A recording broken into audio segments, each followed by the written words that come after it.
بعد الإصلاحات إنني في بحر غم مغرق خذ يدي سيدي لنا أشتاقنا يا صديق يا عمر يا عثمان يا حيدر لقد شركم خير عرض يا شبير يا شبر وصيار من بيسر صلاة مدد إليه مدد كرامه ما مدد ما بنائے مدد سلطان دوار مستی ہستگارین سماجا شہیدینا مدد مدد میں بلا اتار کشتی رہی خانوش کسپا آراز کشتی آپ خانے عثمان حرمی مدد دنیا محمدی چشتی مصن لطف آجا بہر خدا امداد کن صاحب صدق و صفا مشکل کشا امداد کن اسمائل شمس الدہا بدر سجاد جاہد ورا مظہر یاری حدیث مرتضی امداد کن مظہر یاری حدیث مرتضی امداد کن وصل اللہ تعالی علی خیر خلقہ من بیته محمد وعلى آله وصحبه وآل بيته أجمعين برحمتك يا أرحم الراحمين بحق لا إله إلا الله محمد رسول الله صلى الله عليه وسلم. الحمد لله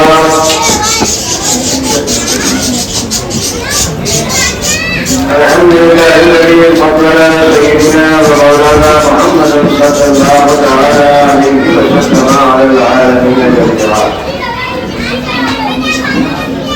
وقام على القيادة للمسلمين المتلبسين والخطائين الهادمين شفيعا. صلى الله تعالى وسلم وبارك عليه وعلى كل من هو محبوب ومعبود لديه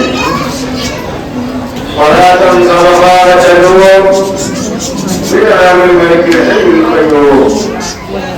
أشهد أن لا إله إلا الله وأشهد أن سيدنا ومولانا محمدا عبده ورسوله.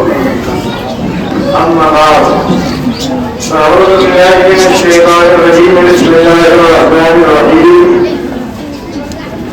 ولنبلونكم بشيء من الخوف والجوع ونقص من الأموال والأنفس والثمرات وبشر الصابرين الذين إذا أصابتهم مصيبة قالوا إنا لله وإنا إليه راجعون. أولئك عليهم صلاة من ربهم ورحمة وأولئك هم المهتدون. صلى الله عليه وسلم رسوله النبي الأمين الكريم ونحن على ذلك من الشاهدين والشاكرين والحمد لله رب العالمين. آج ہمارا اصلیت آدمی کا سب سے پہلے اپنے آقا اور مولا حضرت عالم تاجدار مدینہ سرور المدینہ ہم غریبوں کے رب و صاحب سید ابرار الابرار رئیس الغریبین رحمت للعالمین مراد المشتاقین جان عالمین طه یاسین انیس بکسان جل سالد البندہ فخر رسولہ سیدہ منا جناب احمد مصطفیٰ محمد مصطفیٰ صلی اللہ علیہ وسلم کی پاکیزہ و مقدس بارگاہ میں جنوں جنوں کا حدیث درود پیش کریں اور سوائیں.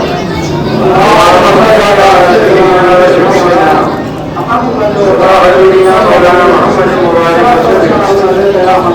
السلام علیکم سیدی حبیبی یا رسول اللہ صلاة و سلام علیکہ یا نبی اللہ صلی اللہ علیہ وسلم. نبی والا نبی پر محبت سے ایک بار اور پڑھیں پورا مجمع محبت سے ایک بار پڑھیں.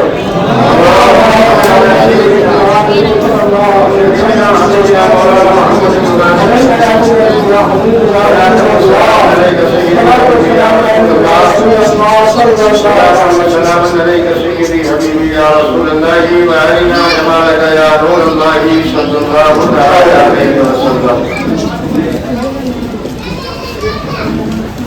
اللہ کی مبارکباد ہے آپ سبھی احباب جو اپنی تمام تر مصروفیات کو چھوڑ کر اس محفل حسین میں حاضری کی سعادت حاصل کر رہے ہیں. اللہ تبارک و تعالیٰ اپنا سب کی حاضری قبول فرمائے.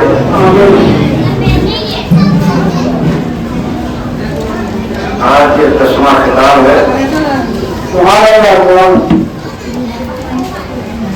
اس 10 روزہ گفتگو میں الحمدللہ حضرات نے بہت اچھا ساتھ دیا. بڑے پیار بھرے انداز میں گفتگو سماعت کی. آپ احباب کے ساتھ ساتھ کے ماں بہنوں نے بھی اپنے وقت کی قربانی پیش کی. اس محلے کے چھوٹے بچے اور بچیوں نے بھی اپنی ذمہ کا شروع کیا. میں آپ سب کا ممنون ہوں, مشکور ہوں اس بات پر کہ آپ نے محبت سے تصدیق سنا.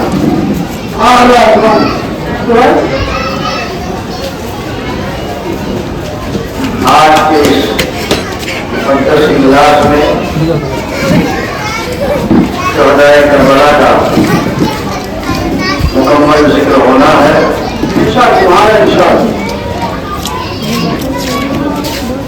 اللہ کرے میں آپ کا ساتھ دے سکوں اور آپ میرا ساتھ دے سکوں.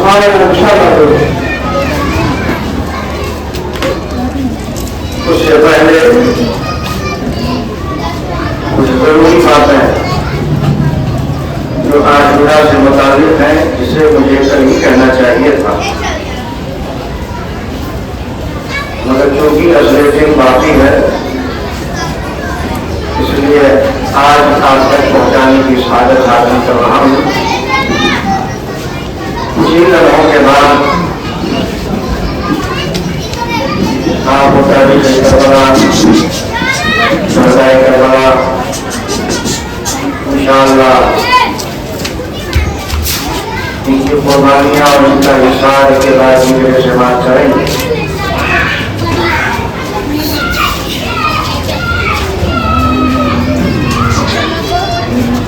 کل کا دن بہت ہی عظیم, بابرکت اور مقدس ہے. اس کی مختلف حقیقتیں آئی ہوئی ہیں. اس تاریخ میں ہمارے اسلاف کی طرف سے کچھ معمولات منقول ہیں جسے ہمیں اپنانا چاہیے اور اس کے اپنانے میں ذرائع چرچا فرمائی ہے. بے شمار برکات ہیں. ایک دنیا کی بھلائیاں وابستہ ہے اس سے جو کہ قریب و دن آ رہا ہے, شب لگ چکی ہے.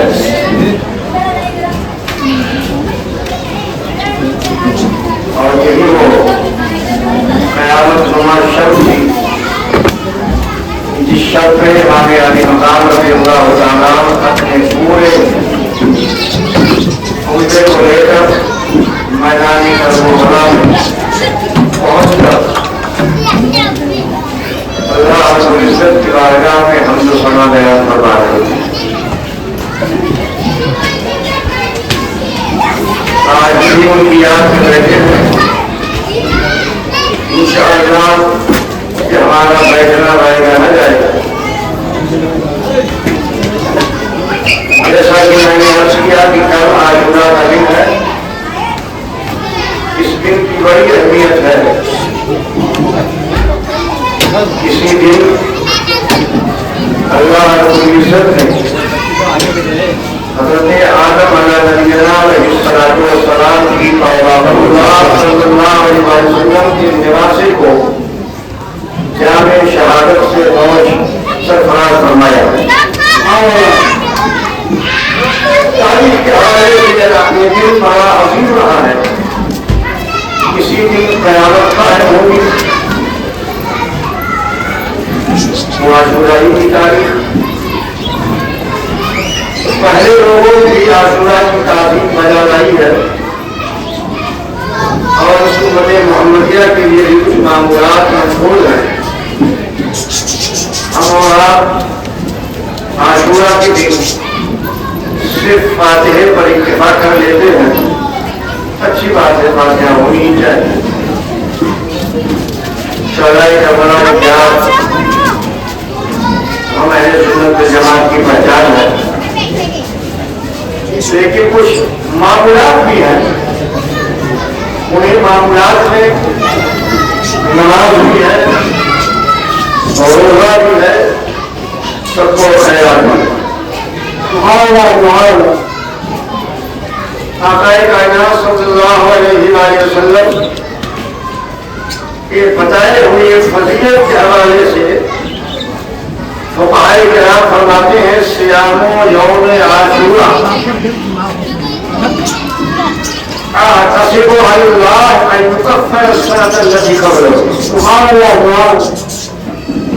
فرماتے ہیں عاشورہ کا روزہ، اس کے بارے میں امام سے یقین سے کہتا ہوں کہ عاشورہ کے دن کا روزہ سال بھر، پچھلے سال بھر، پہلے سال جو پہلا سال آپ کا گزرا، اس گزرے ہوئے سال بھر کے گناہوں کا کفارہ ہوگا۔ عاشورہ کی تاریخ میں روزے کی روایت ملتی ہے، ہمیں روزہ بھی رکھنا چاہیے۔ عاشورہ کی تاریخ میں نوافل کے حوالے سے ایک نماز مقبول ہے۔ آقا کائنات صلی اللہ علیہ وسلم ارشاد فرماتے ہیں من صلی یوم عاشورا 4 رکعات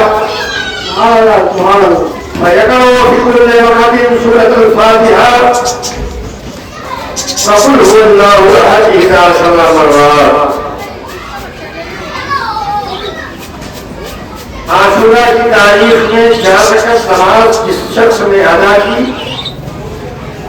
ہر پہلی رکعت میں سورہ فاتحہ کے بعد اس نے 11 مرتبہ سورہ اخلاص پڑھا۔ تو اللہ کے رسول صلی اللہ علیہ وسلم ارشاد فرماتے ہیں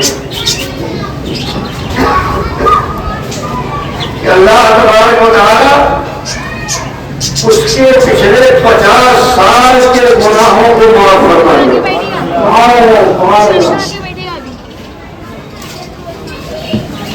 اور صرف اسی پر اکتفا نہیں، وَبُنِيَ لَهُ مِن بَعْدِ نُورٍ، کل بروز قیامت اس کے لیے نور کا منبر تیار کیا جائے گا۔ اس پر ایک اعتراض یہ ہوتا ہے کہ 60 سالہ 70 سالہ آدمی نے یہ نماز ادا کی تو اس کے تو 50 سال کے گناہ معاف ہو گئے، سمجھ میں آتا ہے، لیکن جس کی عمر 50 سال کی نہیں ہے، 45 ہے، 40 ہے، 30 ہے، 25 ہے، اس کے 50 سال سے گناہ کیسے معاف ہو جائیں گے؟ ضابطہ یہ ہے کہ جو چیز کفارہ سیئات بنتی ہے، اگر سیئات ہو اور اگر سیئات نہ ہو تو وہی چیز ترقی درجہ کا سبب بنتی ہے۔ سبحان اللہ، سبحان اللہ۔ اس کا مطلب یہ ہے کہ اس عمل کا اپنانے والا انسان اگر 50 سالہ ہے یا اس سے زائد کا ہے تو اس کے 50 سال کے گناہ معاف ہو گئے، اور اگر گناہ والا نہیں ہے، اللہ نے اسے گناہوں سے محفوظ کر دیا ہے تو اللہ اس کے درجات کو بلند بنا دیتا ہے۔ وہ شخص جس کی عمر 50 سالہ نہیں ہے تو پروردگار عالم جل تبارک و تعالیٰ اس کے جتنے بھی سال ہیں 50 سے کم کے اس کے گناہ معاف فرما دے گا، جو سال بچیں گے اس سال سے بدلے اللہ تعالیٰ اس کے درجات کو بلند فرما دے گا۔ تو نماز کا بھی عمل ہے، روزے کا بھی عمل ہے، سب کو خیرات کے حوالے سے بھی لوگ عاشورہ کا جواب نہیں۔ حضرت عمرو بن عاص کی مسجد میں عاشورہ کے لوگ عاشورہ کے دن خواتین جمع ہوتی تھی، مرد حضرات بھی جمع ہوتے تھے اور وہاں اجتماعی دعا ہوتی تھی۔ اتفاق سے ایک صاحب اپنے گھر سے آئے، نماز ادا کی اور نماز ادا کرنے کے بعد فوراً وہ اپنے گھر کے لیے رخصت ہوئے۔ ایک خاتون باہر تھی، انہوں نے ان سے کچھ طلب کر لیا کہ اللہ کے راہ میں مجھے کچھ ادا کرے۔ ان کے پاس اس وقت تو کچھ موجود نہ تھا، انہوں نے اشارہ کیا میرے گھر آؤ. وہ خاتون ان کے گھر گئی.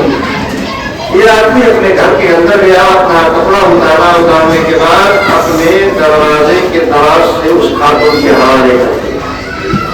خاتون سمجھ گئی کہ اس شخص کے پاس اور کچھ دینے کو نہ تھا، کہ جو لباس پہن کر بھی گیا تھا وہی جوڑا اس نے اتار کر میرے حوالے کیا.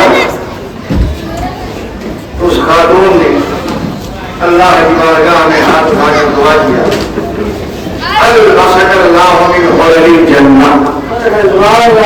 اللہ تعالیٰ تجھے جنتی لباس پہنائے، تو نے تن کا کپڑا اتار کر میرے حوالے کر دیا ہے.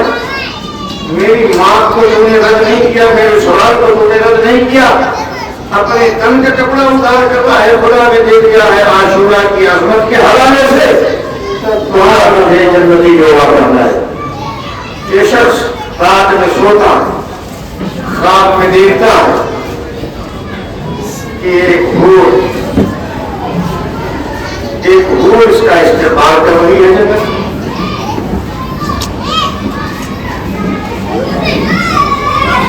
اس استقبال کرنے والے حور سے مخاطب ہوتا ہے، تیرا نام کیا ہے؟ اس نے کہا میرا نام عاشورہ. بہن کس کے لیے؟ کہا تمہارے لیے. رات میں اس نے خواب دیکھا، تو میرے استقبال میں کیوں کھڑی ہے؟ مجھے سوال کیا.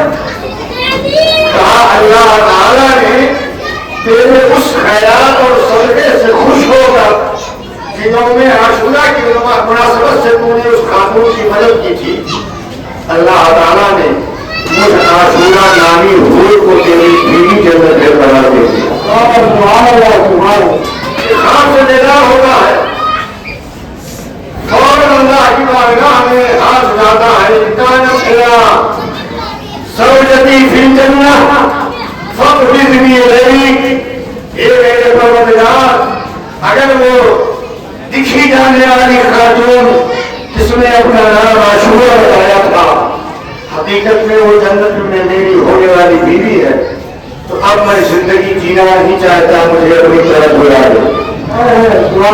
فوراً ادھر اس کی یہ دعا ہوتی ہے، ادھر اس کی روح ہے، اس کی روح اس کے قبض سے منصوبی سے پرواز کر جاتی ہے، وہ جنت میں پہنچ جاتا ہے. ان روایتوں کے سنانے کا یہ آج کا موقع نہیں تھا، پہلے مجھے سنانا چاہیے تھا، مگر یہی عاشورہ ہے، اس لیے مناسبت سے 3 باتیں میں نے عرض کر دیا کہ ہم اور آپ صرف اور صرف ایک کام کرنا ہے. عاشورہ کی تاریخ میں نمازیں بھی پڑھنی ہے، نمازیں بھی ہم پڑھیں. عاشورہ کی تاریخ میں روزے کی بھی فضیلت ہے، ہم روزہ بھی رکھیں. عاشورہ کی تاریخ میں صدقہ و خیرات بھی منقول ہے، صدقہ و خیرات سے بھی ہم کام لیں. اور ایک وہ نیاز جو امام علی مقام کی مشہور ہے، اسے بھی ضرور عمل ملا. اس سلسلے میں یہ حدیث پاک آقا کائنات صلی اللہ علیہ وسلم ارشاد فرماتے ہیں من غصہ علی عیالہ یوم عاشورہ. جس شخص نے اپنے بال بچوں کے کھانے پینے کی چیز میں عاشورہ کے دن وسعت بخشی، اللہ کے حبیب فرماتے ہیں لم یزل ساعتا سائرا سنۃ، اللہ تعالیٰ سال بھر اس کی روزی میں برکت رکھے گا. اب اس سلسلے میں ہم اہل سنت والجماعت نے یہ فیصلہ کیا جس قسم کا کھانا بنائیں گے اس میں وسعت کریں گے، اللہ تعالیٰ اس میں سال بھر برکت رکھے گا. ایسے کھانے کا انتخاب کریں کہ جس میں کھائی جانے والی ہر چیز موجود. تو اہل سنت والجماعت نے بزرگوں نے توجہ دیتے ہوئے کھچڑے کا انتخاب فرمایا. یہ ایک ایسا کھانا ہے جس میں کھانے کی تمام چیزیں شامل ہو جاتی ہیں، اور ایک نسبت بھی لگانی حضرت نوح علیہ السلام کی طرف. نوح علیہ السلام نے عاشورہ ہی کے دن جب آپ کی کشتی ٹوٹی پہاڑ پر ٹھہری تھی تو آپ نے اعلان فرمایا تھا کہ جس کے پاس جو بھی چیزیں ہیں کھانے پینے کی سب ایک برتن میں جمع کرو اور اسے بنا کر سب لوگ کھاؤ. چنانچہ ساری چیزوں اور جس کے پاس جو بھی موجود تھا سب نے اکٹھا کیا اور اس موقع پر بھی تیار ہوا تھا ہجڑا ہی. تو حضرت نوح علیہ السلام کی اس ہجڑے سے منسوخ کرتے ہوئے جماعت نے آج کی اس تاریخ میں یعنی یوم عاشورہ میں کھچڑے کا اہتمام کیا ہے. اس میں نسبت نوح علیہ السلام بھی ہے اور کھائی جانے والی تمام چیزیں بھی شامل ہیں. تو اس میں الحمدللہ ہر کھائی جانے والی چیز شامل ہوتی ہے اور حدیث رسول کے مطابق ساری چیزیں کھلائی جاتی ہیں, اس میں مساعد دی جاتی ہے. تو اللہ تعالیٰ کھانے پینے کی ساری چیزوں میں ساتھ اور برکت رکھے گا. ہر گھر میں ہجڑا بننا ہی چاہیے. اجتماعی کھانے کا ہم تو ہمارا احترام تو کرتے ہیں مگر ہر گھر میں بھی مختصر ہی صحیح مگر کھچڑے کا اہتمام ہونا چاہیے تاکہ کھائی جانے والی ساری چیزیں اس میں شامل ہو جائیں اور حدیث رسول کا فیضان حاصل ہو جائے. آقا نے فرمایا جس نے اپنے بال بچوں پہ عاشورہ کے دن کھانے پینے کی چیزوں میں مساعد دی تو اللہ تعالیٰ سال بھر اس کے یہاں برکت رکھتا. کل عاشورہ کا دن ہے, نماز میں انشاءاللہ ہم تو آئے اپنے بال بچوں کے کھانے میں مساعد کریں, روزہ جانا بھی سب کو خیال کریں, روپیہ پیسہ بھی سب کو خیال کریں, نمازیں بھی پڑھیں اور روزے کا بھی احترام کریں. اللہ ہم سب کو عاشورہ کی عظمت پہچانتے ہوئے اس دن تمام معمولات عمل کے لانے کی توفیق عطا فرمائے. اللہ کے درود بات پڑھیں. اب میں بلا تاخیر آپ کو اس تاریخ سے جوڑتا ہوں جس کا سلسلہ جو میں نے شروع کیا تھا.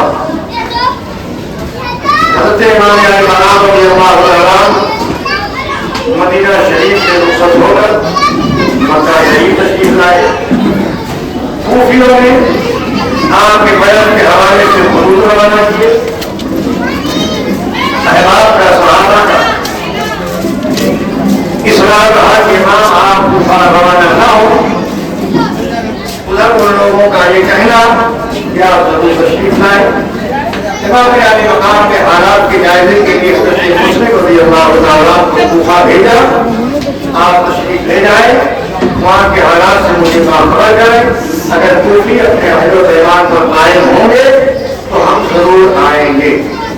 آپ کے خط کا ہمیں انتظار ہو. امام مسلم اپنے دونوں بچوں کے ساتھ وہاں پہنچے. کوفیوں میں پہلے تو حضرت امام مسلم رضی اللہ تعالیٰ کی دست حق پر فرض کی امام علی مقام روایتوں میں آتا ہے 40,000 کوفیوں نے امام مسلم کی مدد کی. لیکن پھر ابن زیاد کی آمد پر اور اس کے مرلانے پر اور اس کی دھمکی دینے پر سب جب کا دکھا سب الگ ہوتے رہے, یہاں تک کہ جب شام ہوئی تو شام کے وقت وقت مغرب امام علی مقام کے ساتھ 500 افراد تھے. لیکن جب نماز مغرب میں آپ نے سلام پھیرا تو کوئی بھی شخص آپ کے ساتھ نہ تھا. راہ میں ادھر چلتے پھرتے رہے, پناہ ڈھونڈتے رہے. پوری نامی خاتون نے آپ کو پناہ کیا.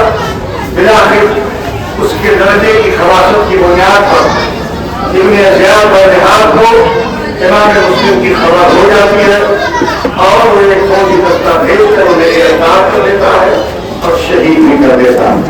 یہاں تک کی بات آپ نے کل سے بات کر دیا. پھر ابن زیاد بہرحال کو معلوم ہوتا ہے کہ امام مسلم کے ساتھ ان کے 2 شہزادے بھی آئے تھے. اب ان کا پتہ لگایا جاتا ہے تو حضرت امام مسلم رضی اللہ تعالیٰ گورنر ہاؤس کے گھیراؤ کے موقع پر ان 2 بچوں کو ایک محب اہل بیت کے حوالے کر دیا تھا. سراغ لگایا جاتا ہے. ابن زیاد کی طرف سے انعام کا اعلان ہوتا ہے کہ مسلم کے بچوں کو جو تلاش کر لائے گا اسے انعام سے مالا مال کیا جائے. امام مسلم رضی اللہ تعالیٰ کے ساتھ ناظران قاضی شعیح گئے. قاضی شعیح کو خبر ملتی ہے کہ ابن زیاد بہرحال نے امام مسلم کے شہزادوں کو تلاش کرنا شروع کر دیا ہے. یہ خواہش بھی ہے کہ ان دونوں بچوں کو گرفتار نہ کر دے.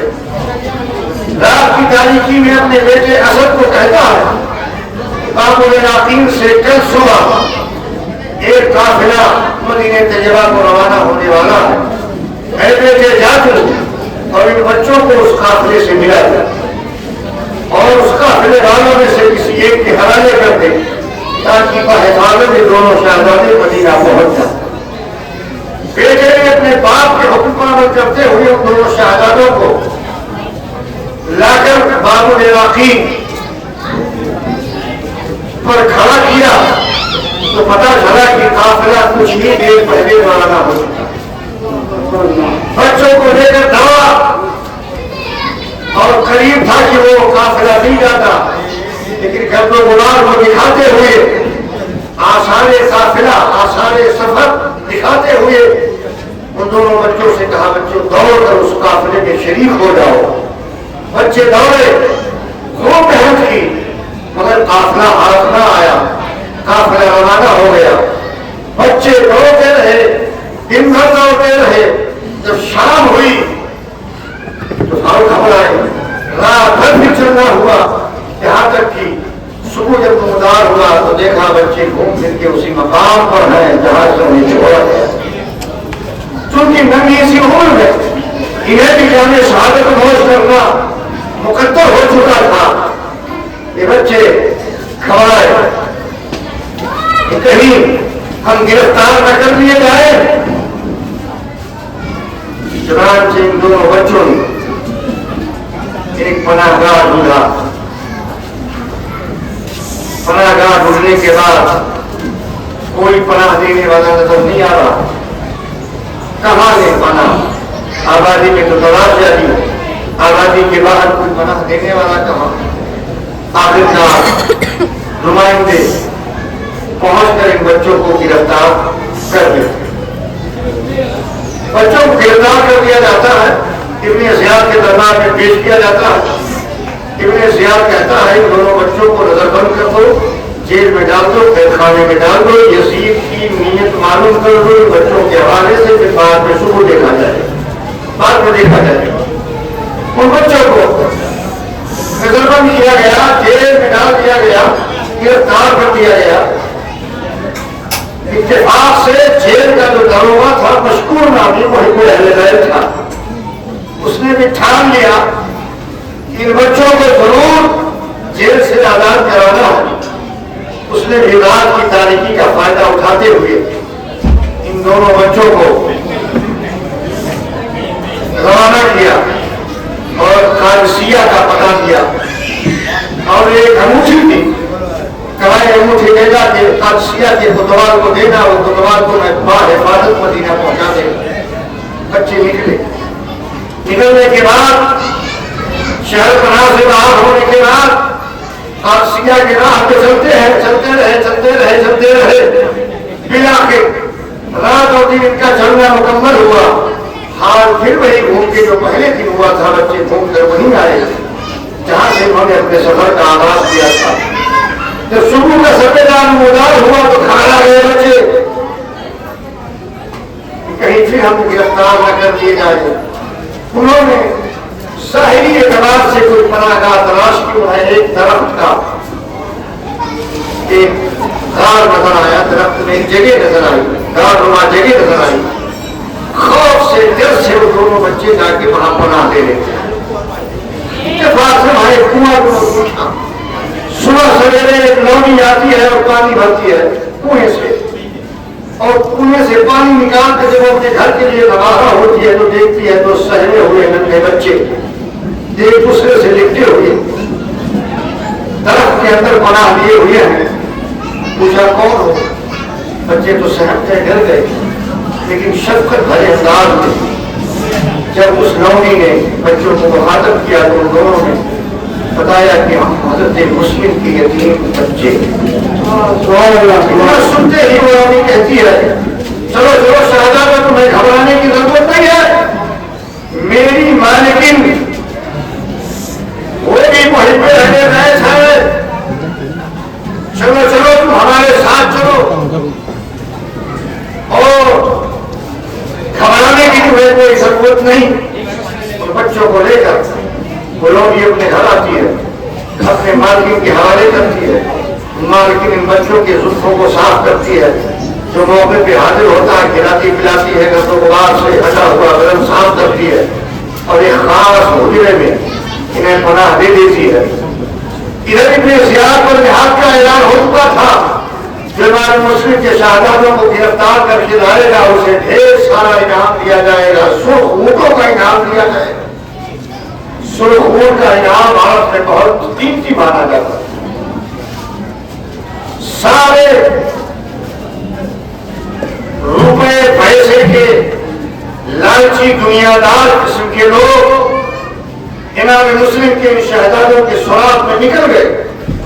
انہیں نکلنے والوں میں ایک بدبخت حارث بھی تھا، جس گھر میں ان بچوں نے پناہ لی ہے اسی مالکین کا شوہر یہ بھی ڈھونڈتا رہا، دن بھر ڈھونڈتا رہا، سر شام اپنے گھر آیا اور اپنی بیوی سے کہا کچھ کھانے کی چیز ہو تو مجھے دو، میں کھا کے آرام کرنا چاہتا ہوں، صبح سویرے ہمیں نکلنا ہے۔ بیوی نے پوچھا تم اتنے حیرانی کی بات کیوں کر رہے ہو؟ اس تھکان کی منزل میں تم کہاں تھے، کہاں کی ٹھوکریں کھا رہے تھے، اور کل آنے والی صبح کا تمہارا ارادہ کیا ہے، کہاں جانا چاہتے ہو؟ اس نے ساری سرگزشت سنائی۔ کہا ابن زیاد نے جن بچوں کو گرفتار کیا تھا اسے جیل سے آزاد کر دیا گیا ہے اور بچوں کے سراغ میں ابن زیاد کے سپاہی گوائے ہیں۔ انہیں سپاہیوں میں سے ایک سپاہی میں بھی ہوں۔ بڑے بڑے انعامات کا اعلان ہوا ہے، میں انہیں بچوں کے سراغ میں دن بھر رہا، یہاں تک کہ میرا گھوڑا بھی مر گیا، مجھے کافی دور پیدل بھی چلنا پڑا، کافی تھکان ہو گئی ہے، مجھے آرام کی ضرورت ہے، کھانا میں آرام کرتا ہوں اور صبح مجھے نکلنا ہے۔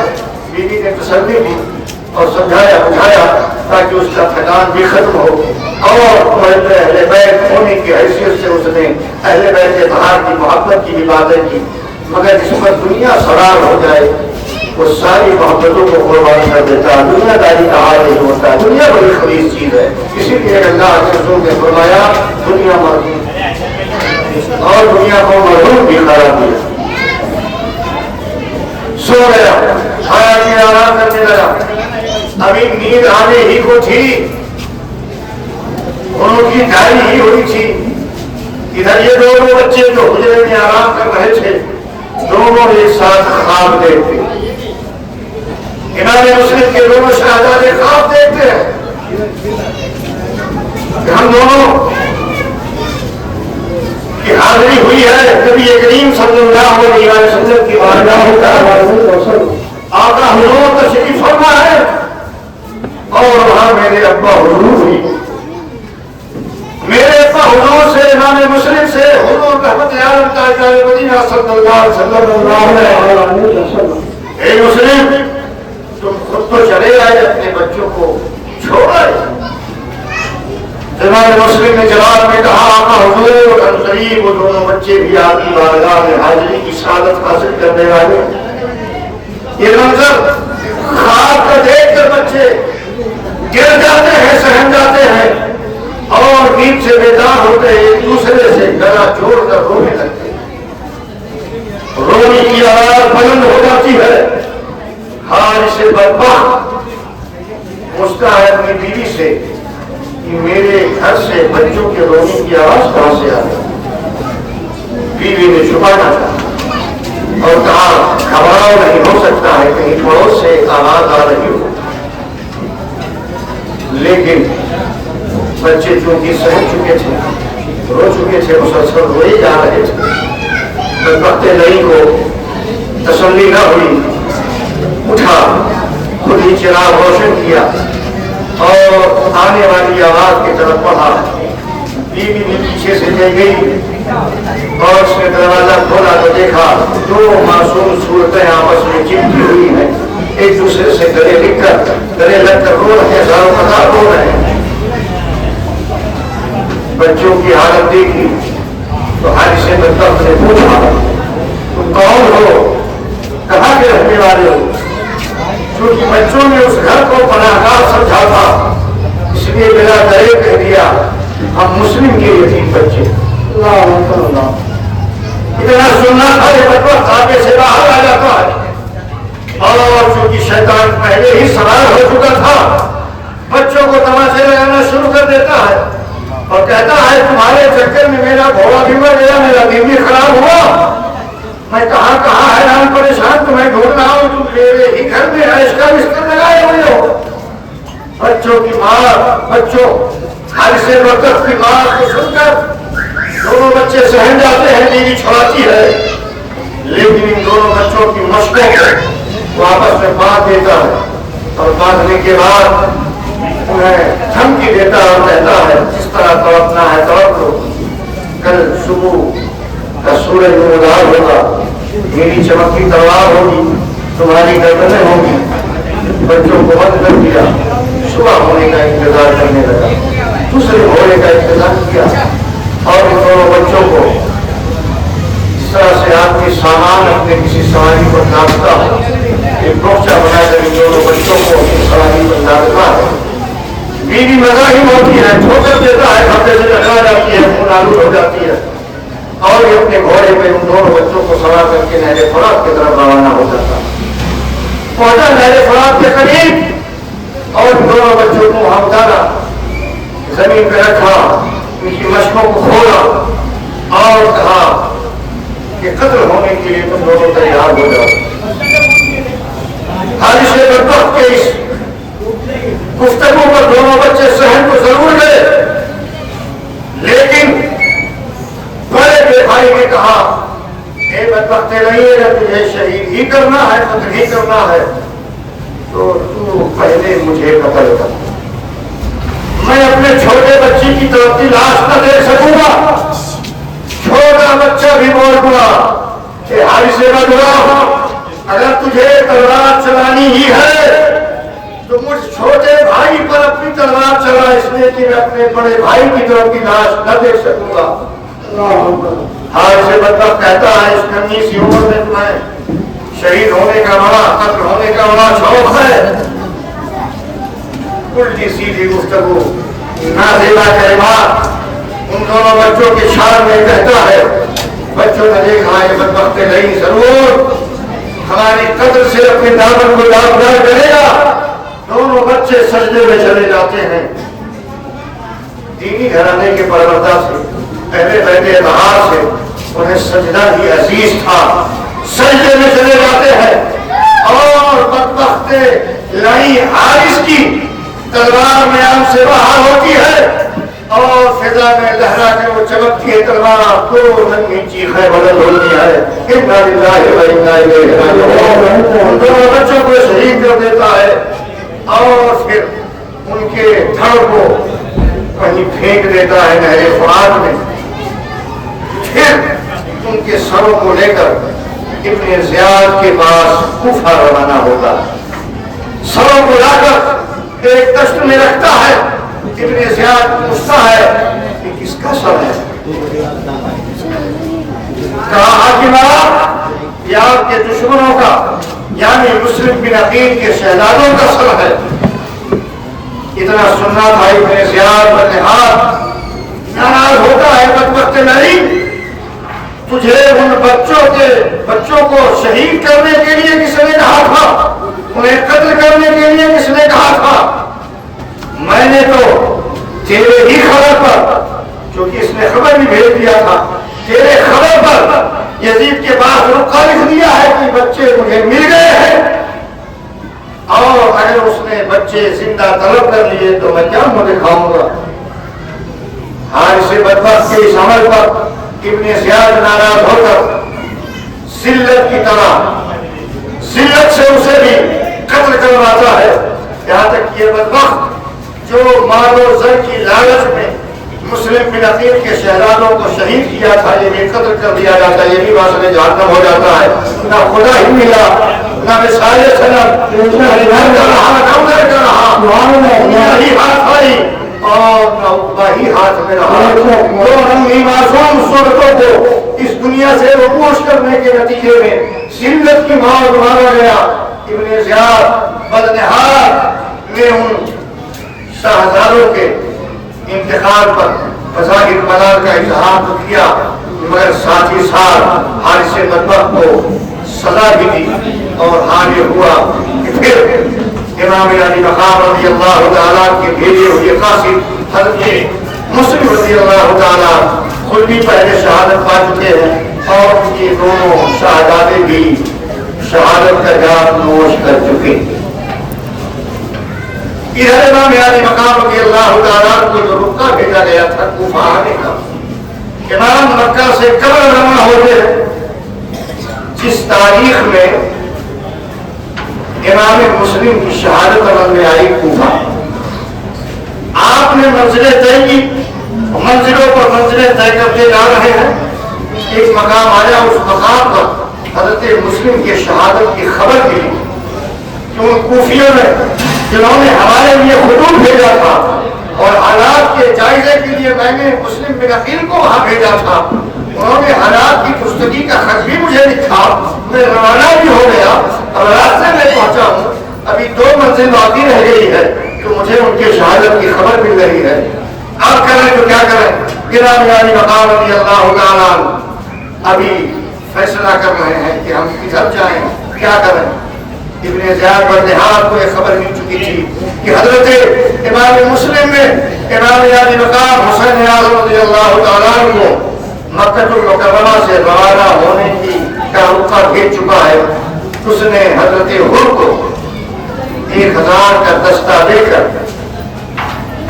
حجازی راستے پر متعین کر رکھا تھا کہ امام علی مقام رضی اللہ تعالیٰ یعنی حسین اعظم جو مکہ سے روانہ ہو چکے ہیں، ان کی نقل و حرکت پر نگاہ رکھو۔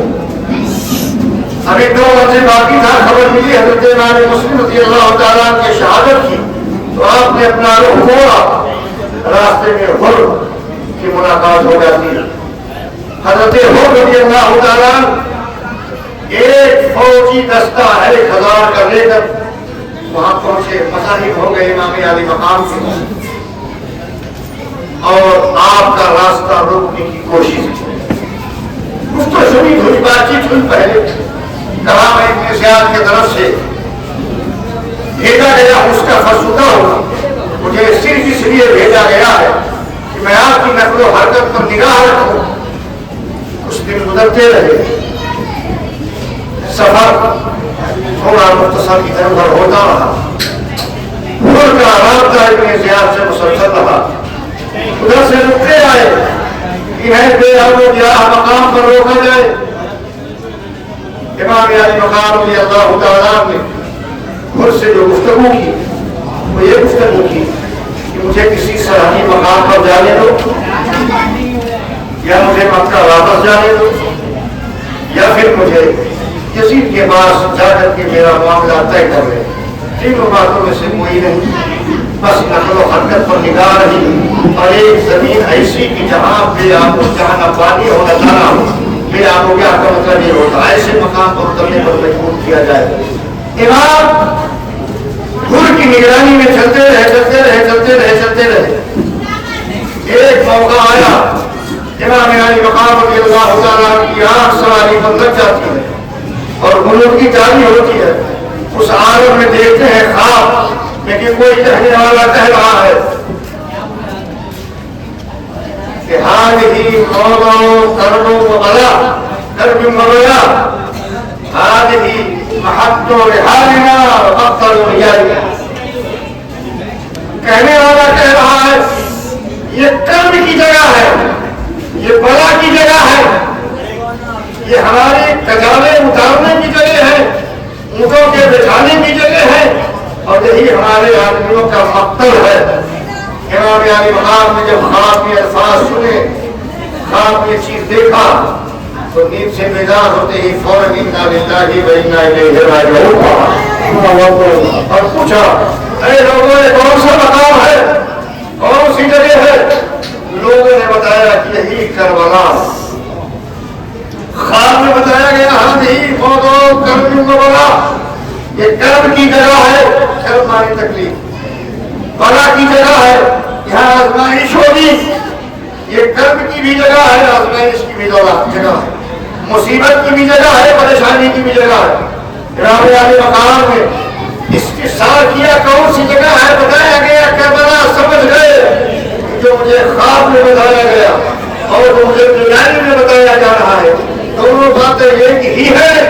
امام علی مقام رضی اللہ تعالیٰ نے اپنی سواری تھوڑی سی اور آگے بڑھائی، روک دیا گیا، اب اس سے آگے آپ نہیں بڑھ سکتے، آپ کے گہرے فرات کی طرف جانے تو وہاں بھی مانا جانے دو، وہاں سے بھی روک دیا گیا۔ بہرحال وہاں روکنے پر جب آپ مجبور ہوئی اور خود نے رابطہ برابر رکھا ابن زیاد سے، حالات سے واقفیت تھی اور کہا ہے حاکم رب، ہم نے تیرے فرمان کے مطابق ہی ایک ایسے مقام پر اترنے پر مجبور کر دیا جو تیرا مقصود تھا۔ ادھر ابن زیاد نے ابن سعد کو تیار کیا جو موصل کی گورنری کے لیے وہاں جا رہا تھا، دوسرے مقام پر لڑائی کے لیے جا رہا تھا جس میں موصل کی گورنری کا وعدہ ہو چکا تھا۔ اس نے تو پہلے انکار کیا، مگر جب کہا کہ موصل کی گورنری سے تو بے نیاز ہوگا، پھر جب دستبردار ہو جا۔ جب اس نے دیکھا کہ موصل کی گورنری ہاتھ سے جا رہی ہے تو دنیاوی حکومت، دنیاوی اقتدار کے اس لالچ میں آ کر وہ بھی امام علی مقام کے مقابل آنے کو تیار ہو گئے۔ دستہ لیا، فوج لیا اور لینے کے بعد کربلا کی طرف رخ کیا، کربلا میں پہنچا۔ امام علی مقام سے ملاقات ہوئی، بات چیت ہوئی، رابطے میں ابن زیاد میں بھی رہا، مسلسل ادھر سے فوج آتی رہی، فوج آتی رہی، فوج آتی رہی، یہاں تک کہ امام علی مقام رضی اللہ تعالیٰ کو 72 یا 82 نفوس قدسیہ کے ساتھ وہاں خیمہ دم ہو گئے اور مقام کربلا میں آپ ادھر پڑے۔ ادھر سے مکمل دستے پہ دستہ آتا گیا، یہاں تک کہ 22,000 کا لشکر جزار تیار ہو۔ 22,000 کا لشکر جب ادھر آ گیا اور ادھر گفت و شنید ہوتی رہی امام علی مقام سے، اور ابن سعد کی بھی باتیں ہوئی۔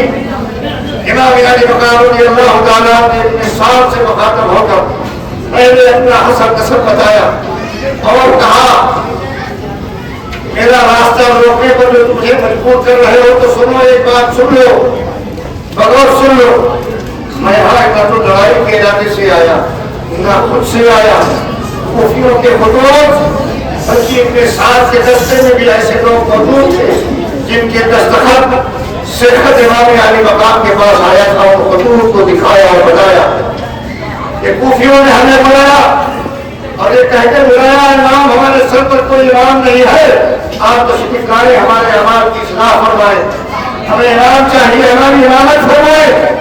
تو ان کے خطوط کو پا کر میں ان کی اصلاح کے لیے روانہ ہوا اور جب راستے میں پہنچا تو پتا چلا کہ میرے بھیجے ہوئے قاسم کو بھی شہید کر دیا گیا، اور پھر میں نے اپنے لوٹنے کا ارادہ کیا تو مجھے لوٹنے میں نہ دیا گیا، مجھے اپنے معاملات کو راہ راست عزیز سے طے کرنے کی بات آئی، اسے بھی نہیں قبول کیا گیا۔ مجھے کسی سنت مقام پہ جانا آسان سا لگا مگر اس کو بھی نہ قبول کیا گیا۔ اب کی رائے کیا ہے، کیا کہنا چاہیے؟ امام علی مقام رضی اللہ تعالیٰ نے جب اتنا کہا تو ابن سعد نے کہا ہم رائے مان لیں، اگر آپ کی اس سے پہلے ہم اپنے حاکم کی زبانی کو سننا چاہتے ہیں، اس کی رائے کیا ہے؟ یہ تینوں باتیں جو حضرت خود سے امام علی مقام نے کہا تھا وہی دہرایا کہ ابن سعد کے پاس یا تو مجھے مکہ واپس جانے دیا جائے یا کسی سرحدی مقام پر جانے دیا جائے، یا یزید سے مل کر میں اپنا معاملہ خود ہی طے کر لیتا ہوں، مجھے یزید کے پاس جانے دیا جائے۔ یہ تینوں باتیں بظاہر بالکل مناسب تھی، درست تھی۔ یہ مقام دیکھ کر ابن سعد نے ابن زیاد اور نہاد کو بھیجا۔ ابن زیاد نے پڑھا تو اسے یہ بات بھری معلوم ہوئی اور اس نے بھرے مجمع میں کہا کہ آپ کا سودا کرنا پڑ گیا، امام علی مقام کی اس رفت کو، اس جانے کو، اس روانگی کو اس نے آپ کا سودا کرا دیا اپنے زبان میں، اپنے انداز میں، آپ کا سودا کرنا پڑ گیا۔ اب اختلاف کی کوئی وجہ نہیں رہی، تینوں باتوں میں سے کوئی ایک بات تو ہمیں بہرحال مان لینی چاہیے، مگر ابن زیاد کے پاس سمر جیسا خبیث موجود تھا، اس نے بھڑکا دیا ابن زیاد کو اور کہا ہے حاکم راہ ہرگز تین شرطوں میں سے کسی ایک شرط کو نہ مانا جائے ورنہ پھر اقتدار ان کے لیے ہوگا، حکومت ان کے لیے ہوگی، پورا کائنات ان کے ساتھ ہوگی، نہ ہمارا تخت رہے گا، نہ ہمارا تاج رہے گا، نہ ہماری حکومت رہے گی۔ اب جب کہ وہ ہماری زمین پر اتر آئے ہیں تو انہیں یزید کی بیعت پر مجبور کیا جائے۔ اگر یزید کی بیعت وہ قبول کر لیتے ہیں فتح، ورنہ ان سے یہ کہا جائے کہ جنگ کے لیے تیار ہو گئے۔ شمر ذل جوشن بدبخت الہی کے اس اٹھانے پر سارا ماحول خراب ہو گیا اور پھر نیت ابن سیاد کی بدل جاتی ہے۔ دوسرا ان کا دکھاتا ہے اور دکھانے کے بعد ابن سیاد کے حوالے کرتا ہے۔ ابن سیاد کے تعلق سے شمر نے یہ بھی بدبخت نے کہا کہ تجھے معلوم نہیں، مجھے خبر چلی، خبر ملی ہے کہ ابن سیاد امام علی مقام اور رات بھر باتیں کرتے ہیں، ایسا لگتا ہے ابن سیاد مل گیا ہے امام علی مقام سے۔ اس طرح کی چغلیاں، اس طرح کی غلط باتیں منسوخ کر کے اس نے ابن سیاد کو بھڑکایا۔ ابن سیاد نے دوسرا نقطہ لکھا ابن سیاد کے لیے، ابن سیاد تجھے اس لیے نہیں بھیجا گیا ہے کہ رات بھر امام علی مقام سے مشورہ کرے، تو حسین سے مشورہ کرے، بلکہ تجھے صرف اس بات کی تاکید کی جاتی ہے کہ ان سے یہ کہہ یا تو حسین یزید کی بیعت کر لے یا پھر لڑائی کے لیے تیار ہو۔ تیسرا اور کوئی راستہ نہیں۔ ابن سعد نے دعایا ہوا رکتا پڑھ کر امام علی مقام رضی اللہ تعالیٰ عنہ کو سنایا۔ امام علی مقام رضی اللہ تعالیٰ عنہ نے 9 تاریخ کو اشارہ فرمایا، ٹھیک ہے اگر تم لوگوں کو مجھ سے جنگی کا ارادہ ہے، ایک رات کی مہلت دو تاکہ ہم خوب اللہ کی عبادت کریں، اللہ کی بارگاہ میں بندگی بجا رہے۔ اللہ اکبر وہ 10ویں شب تھی، یہی شب جس شب میں ہم وہاں بیٹھے ہیں۔ اس 10ویں شب میں 9 کا دن گزرا، آنے والی جو شب تھی وہ 10ویں شب تھی۔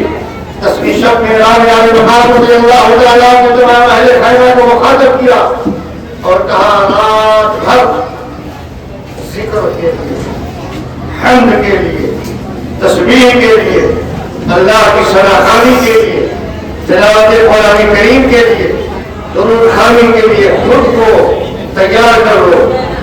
ساتھ ہی ساتھ امام نے یہ بھی خطبہ دیا، دیکھو یہاں کی جاری کی ہے، میرے ساتھ جو بھی آئے ہوئے ہیں میں تم سب کو آزادی دیتا ہوں، تم سب کو اختیار دیتا ہوں، رات کی تاریخ میں جو بھی جانا چاہے جائے، نکل جائے، میرے طرف سے کوئی شکوہ نہ ہوگا، کوئی شکایت نہ ہوگی۔ اس لیے کہ امام جب مکہ سے نکلے تھے تو جہاں آپ کی اہل بیت آپ کے ساتھ میں تھی، وہی ساتھ میں اور دوسرے لوگ بھی شامل ہو گئے تھے، یعنی نکلنے والوں میں جو اہل بیت کی تعداد تھی وہ تقریباً 17 تھی، اور ساتھ میں ملتے 72 یا 82 تعداد بڑھ گئی تھی محبین کی، سب ساتھ میں آ گئے تھے۔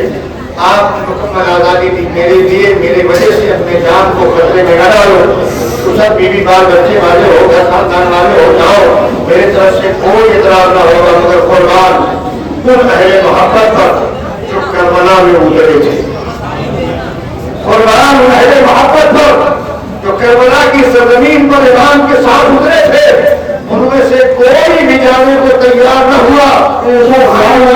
سب کہیں بس یہی نہ کہیں کہ ہم آپ کو چھوڑ کر رخصت ہو جائے، بلکہ یہ کہیں کہ اللہ ہمیں توفیق دے آپ کی محبت میں اپنی جان ہم دے۔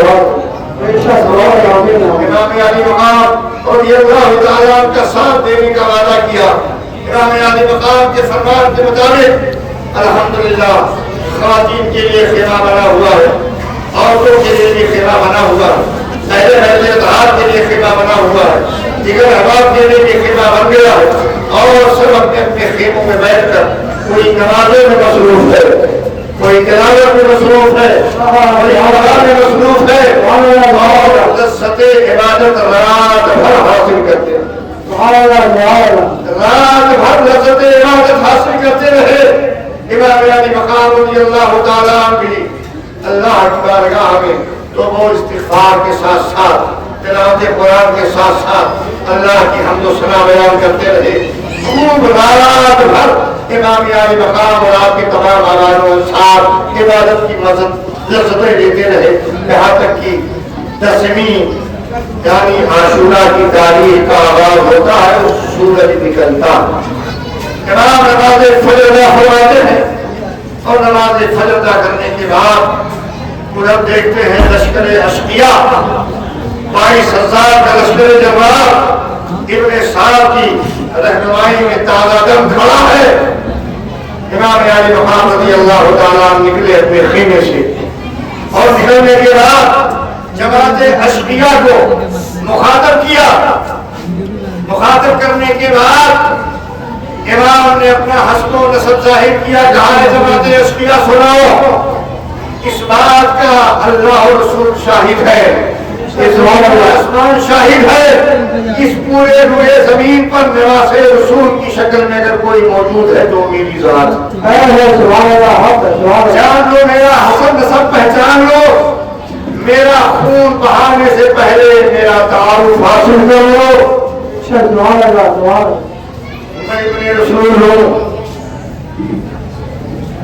میں ہوئی ہوں جس نے فاطمہ زہرا طیبہ طاہرہ کا دودھ پیا، میں ہی ہوں جس کے رگوں میں حیدر کرار کا خون ہے، خوبی جان لو میں ہی ہوں جس کے پیشانی کو مصطفیٰ جان رحمت بوسہ دیا کرتے تھے، میں ہی وہ حسین ہوں جسے مصطفیٰ پیارے اپنے آغوش میں لے کر روزیاں دیا کرتے تھے، خوبی جان لو میں ہی وہ حسین ہوں کہ نماز کی حالت میں میں اپنے نانا جان کے پشت انور پر جب سوار ہو جاتا تو میرے آقا سجدوں کو لمبا کر دیتے تھے، میں ہی وہ حسین ہوں جسے دیکھ کر میرے آقا منبر پر خطبہ دیتے ہوئے اتر جاتے تھے اور مجھے آغوش میں لیتے تھے، میں وہ حسین ابن علی ہوں جس کے بارے میں میرے آقا کا ارشاد ہے، میرے نانا کا ارشاد ہے، الحسن والحسین سیدہ شباب اہل الجنہ، حسن حسین جنتی نوجوانوں کے سردار ہے، پہچان لو میں ہی وہ حسین ہوں جس کے بارے میں میرے آقا نے ارشاد فرمایا، حسین منی وأنا من الحسین، حسین مجھ سے ہے میں حسین سے ہوں، جماعت اشقیاء جان لو وہ میرے آقا ہی ہے جنہوں نے میرے تعلق سے ہی ارشاد فرمایا ہے، الحسن والحسین من احبهما فقد احبنی ومن احبنی فقد احب اللہ، حسین مجھے محبوب ہے، جس نے حسن و حسین سے محبت کی اس نے مجھ سے محبت کی، مجھ سے محبت کی اس نے اللہ سے محبت کی، جس کو میرے آقا نے ریحان جنہ کہا ہے، ارشاد فرماتے ہیں میرے آقا کا ارشاد وہ میرے لیے ہے، الحسن والحسین ریحان فی جنہ، سبحان اللہ صلی اللہ علیہ وسلم کے ارشادات اور معمولات کو امام عالی مقام کے دیگرے بات کے بعد دیگرے پیش کرتے جاتے ہیں، اور ارشاد فرماتے ہیں آخر میں، اے جماعت اشقیاء سنو بغیر سنو، میں نے خود سے تمہاری طرف آنے کا ارادہ نہ کیا بلکہ میں نے مدینہ چھوڑ کر مکہ دارالامن کو پسند کیا، اور رک کر میں نقل کر دوں، امام عالی مقام رضی اللہ تعالیٰ نے مدینہ چھوڑ کر اور دوسری جگہ کا انتخاب نہ کرتے ہوئے مکہ کا انتخاب فرمایا۔ اگر لڑائی کا کچھ ارادہ ہوتا میرے امام کے دماغ میں تو امام اس دارالامن کو نہیں پسند کرتے، قیام کے لیے جو مارنا بھی جائز نہیں ہے، حرم کے حصے میں جو نہیں مار سکتے، حرم کے حصے میں بال نہیں کھجا سکتے، بدن نہیں کھجا سکتے کہ بال ٹوٹ جائے، حرم کے حصے میں کوئی گھاس کی چیز نہیں اکھاڑ سکتے، حرم کا اتنا اہتمام جائے گا وہاں کر لو غلط کھیلی کیوں ہوگی۔ میرے امام نے مدینہ سے روانہ ہونے کے بعد اس دارالامن کا انتخاب فرمایا جسے مکہ کہا جاتا ہے،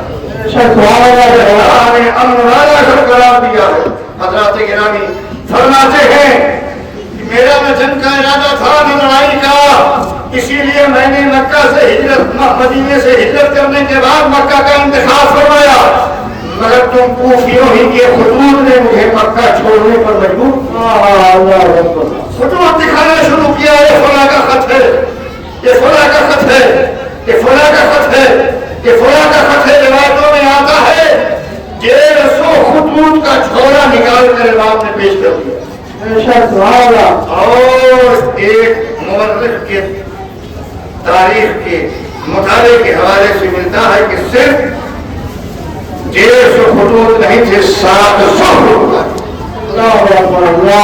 اس قدر کوفیوں نے خطوط بھیجا تھا امام علی مقام کو اپنے یہاں آنے کے لیے، لیکن آپ دیگر امام نام لے کر یہ فلاں کا خط ہے، یہ فلاں کا خط ہے، یہ فلاں کا خط ہے، دیکھو تم لوگوں نے مجھے خط دے کر بلایا۔ ابن صاحب کہتا ہے میں نہیں جانتا یہ خط بھیجنے والے کون ہیں، جبکہ اس کی جماعت میں موجود ہے، پر میرے امام کا یہ خطبہ اس میں تھے کچھ نرم دل تھے جن کے آنکھوں سے آنسو جاری ہو اور مجمع میں کچھ عجیب حرکت پیدا ہوئی، ایک دوسرے کا منہ تکنے لگے۔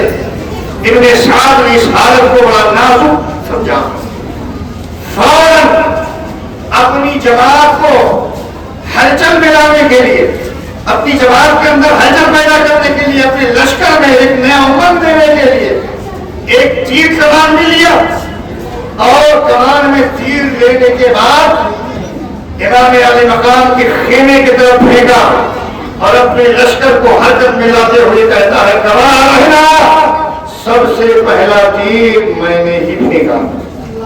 جب کہنا تھا تو جماعت اشقیاء کے اندر ایک حرکت پیدا ہوئی۔ امام علی مقام رضی اللہ تعالیٰ نے جب حالت دیکھی کہ یہ بدبخت میرے خون کا داغ اپنے دامن پر ضرور لگائیں گے، تو میرے امام نے ایک اور نعرہ دیا، اتمام حجت تھی کہ مجھے پہچان لو۔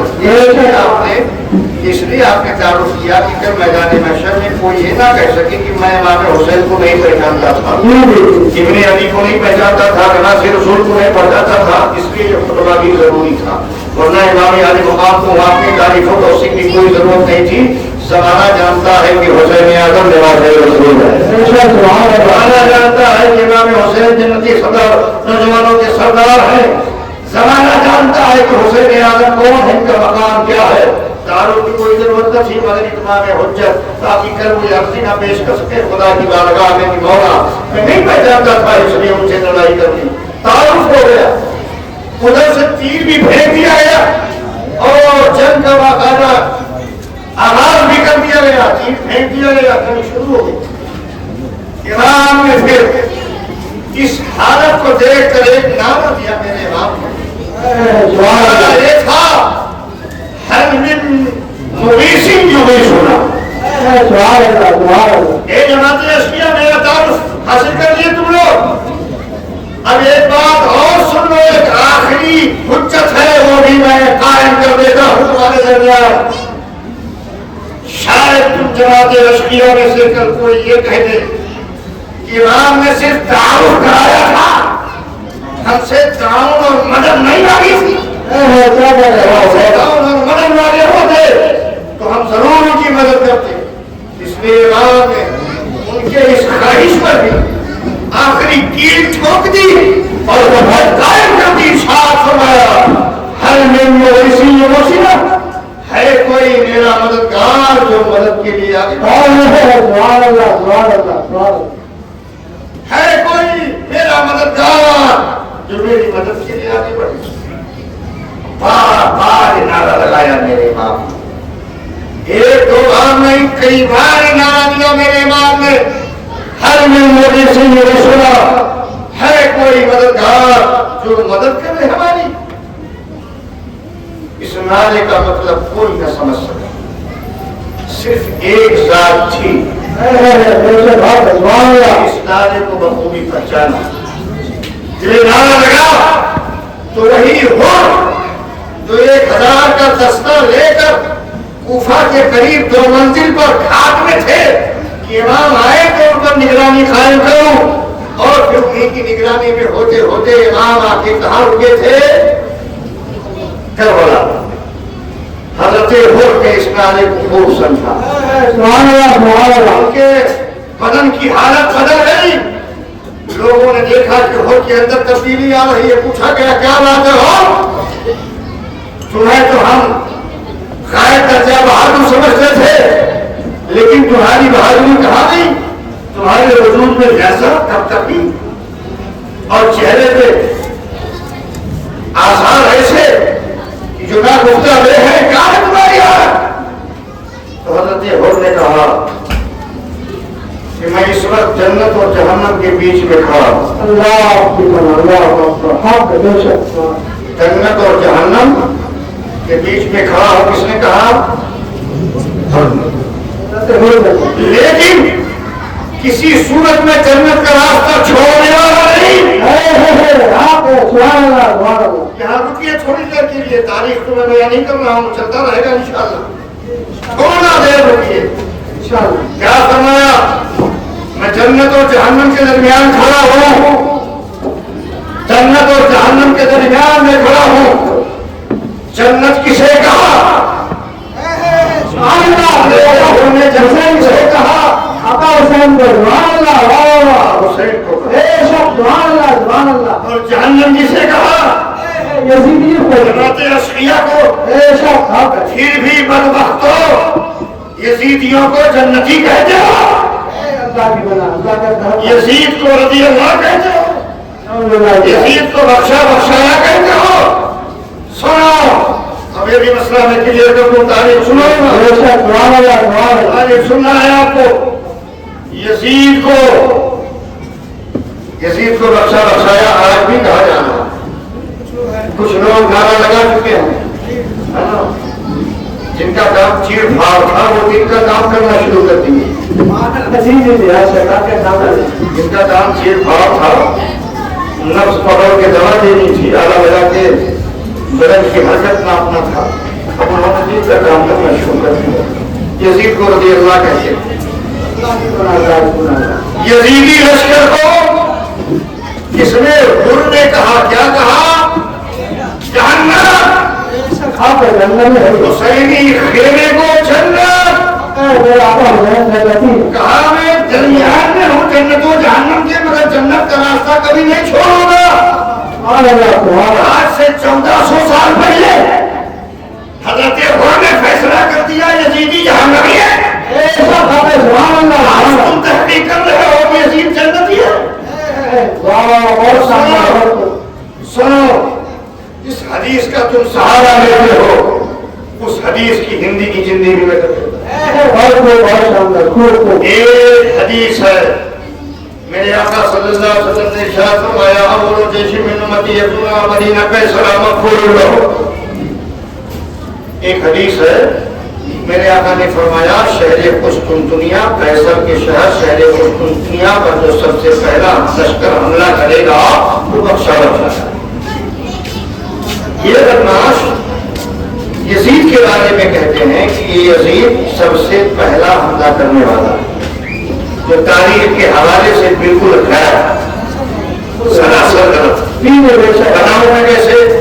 البدایہ پڑھیے، تاریخ تبری پڑھیے، نہایہ پڑھیے، تاریخ کی کتابیں ہیں، تاریخ کی کتابوں میں شہر قسطنطنیہ پر حملہ یزید کے دور میں 4 بار دور۔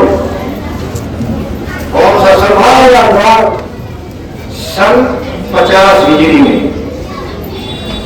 52 ہجری میں، 50 میں، 52 میں، 52 میں اور 55۔ 50 میں، 50 میں، 52 میں اور 55 کتنے حملے ہوئے یزید کے دور میں؟ 4۔ تاریخ تبریک پڑھیں گے آپ کو معلوم پڑے گا، بڑی مشہور تاریخ ہے۔ 50، 52 اور 55 4 حملے یزید کے دور میں ہوئے۔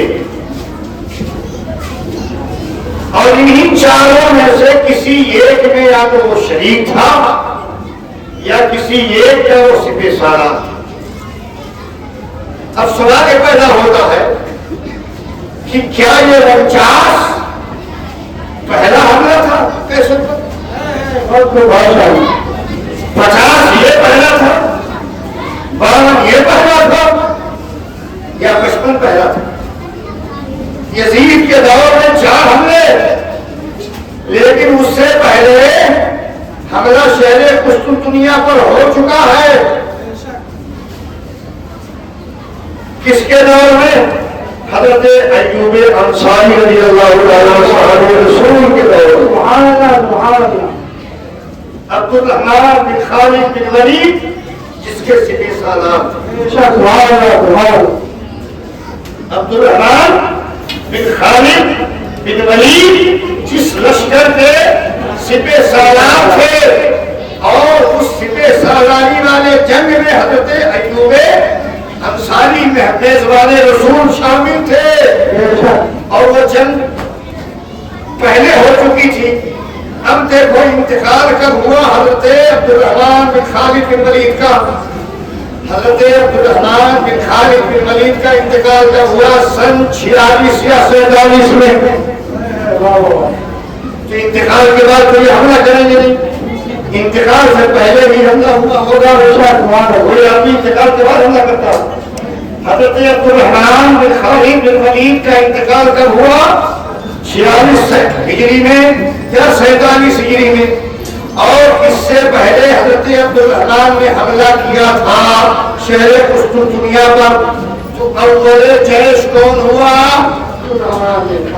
اول لشکر کون ہوا؟ اول حملہ کرنے والا کون ہوا؟ حضرت عبد الرحمن بن خالد بن ولید والا لشکر، اس میں حضرت ایوب انصاری تھے۔ تو اول لشکر جو حملہ کرے گا وہ بخشا ہے۔ میرے نبی کے ارشاد اور میرے نبی کی یہ بشارت، غفور لہم کا مژدہ کس کو جاتا ہے؟ حضرت عبد الرحمن بن خالد بن ولید کو جاتا ہے، نہ کہ یزید کو جاتا ہے۔ یہ تاریخ کا دھوکہ ہے۔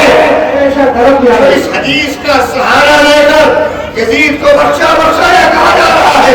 یزید ہرگز اولو جیش من امتی کا مصداق نہیں، وہ تو 49 والے میں تھا یا 50 والے میں تھا یا 52 والے میں تھا یا پھر 55 والے میں تھا، اور اس سے پہلے سن 46 سے بھی پہلے، سن 47 سے بھی پہلے حضرت عبد الرحمن نے شہر قسطنطنیہ پر حملہ کر دیا۔ نبی کے اس ارشاد کا حق کس کو جاتا ہے؟ عبد الرحمن بن خالد بن ولید کو۔ لہذا یہ کہنا چھوڑو کہ اول حملہ کرنے والا یزید تھا، غلط بیان سے کام لیتے۔ ہاں کسی اس میں لشکر میں رہا ہوگا یا سپہ سالار ہی بنا ہوگا، مگر ان 4 کے علاوہ 5ویں میں نہیں تھا جو اول تھا۔ اس میں یزید کا پتہ نہیں، اس میں یزید کی شرکت نہیں، لہذا اس حدیث کا مژدہ اسے نہ جائے گا، عبد الرحمن ہو جائے گا۔ اور ایک بات سنیے، اس طرح کے بخشائے جانے کی حدیثیں بے شمار ہیں۔ یزید کون تھا جس نے خانہ کعبہ پر آگ کے گولے پھینکوائے؟ حضرت ابراہیم خلیل علیہ السلام نے جو جنتی ڈمبے کی قربانی دی تھی، اس کے پھول اور سینگوں کو کعبہ میں آبدار کے طور پر نصب کیا تھا، وہ بھی اسی تبرک چل گیا اسی کے۔ مسجد نبوی میں کھچر بنوائے، گھوڑے بنوائے، نمازیں بند ہو گئی اس میں، اور مدینہ طیبہ کی عفت ماں خواتین کو اپنے لشکر پر 3 روز کے لیے حلال کر دیا بدبخت نے۔ نمازوں کی حرمت، پردے کا اہتمام سب ختم ہو گیا، آزادی آ گئی، شراب کا عادی ہو گیا، عام شراب کی اجازت دے دی گئی۔ اب آپ بتائیے، حدیث پاک میں آیا ہے من فطر صائما غفر اللہ له تقدم من ذنبه۔ کسی روزے دار نے کسی شخص کو، کسی آدمی نے کسی روزے دار کو روزہ کروا دیا تو اللہ پچھلے گناہ معاف کر دیتا۔ میرے آقا صلی اللہ علیہ وسلم نے ارشاد فرمایا جو کسی بندے مومن کو پاک نیت صرف وضو کا پانی دے دیتا ہے تو اللہ تعالیٰ کی بنا وضو کرنے والا وضو کرتا ہے، اللہ تعالیٰ اس وضو کے صدقے گناہوں سے معاف کر دیتا ہے۔ تو ایک آدمی وضو بنا دے اس کے بعد میں کھانے کا بڑھا دے تو پہلے میں بخشا وضو بنا دیا ہوں۔ ایک آدمی کسی کو روزہ کھولوا دے چند خود ہوتے دریا اور کھانے کا آواز اٹھا دے، مسجد نبوی کی بے حرمتی کرے، خاندان اہل بیت کو کاٹ ڈالے اور کہے بخشا ارے بدبختو، مقصود یہاں ان حدیثوں کا یہ ہے کہ اللہ تبارک و تعالیٰ نے یہ بہانہ بتایا ہے، بہانہ دیا ہے اللہ تبارک و تعالیٰ نے کہ جنگ میں شرکت ہے مگر اس شرکت کے ساتھ تمہارے اعمال کی صحت قائم رہے اور ایمان پر دوبارہ ورنہ پھر ایک روزہ دار کو روزہ کھلانے کے بعد کعبہ ڈھایا جائے جائز ہو جائے گا، نمازوں کی فرضیت ختم کر دی جائے اسے جائز قرار دیا جائے گا؟ ایسا ہرگز نہیں۔ لیکن سنو ایک مسئلہ حل کر دیتا ہوں، پھر بھی اگر تمہیں یزید پیارا ہے، تمہیں جنتی لگتا ہے، بخشا بخشایا لگتا ہے، تمہیں فیصلہ دیتا ہوں، آج ہی فیصلہ دے دیتا ہوں، چلو دعا مانگ لیتے ہیں میرے پروردگار، یہ یزید کو رضی اللہ کہنے والوں کا حشر یزید کے ساتھ کر دینا۔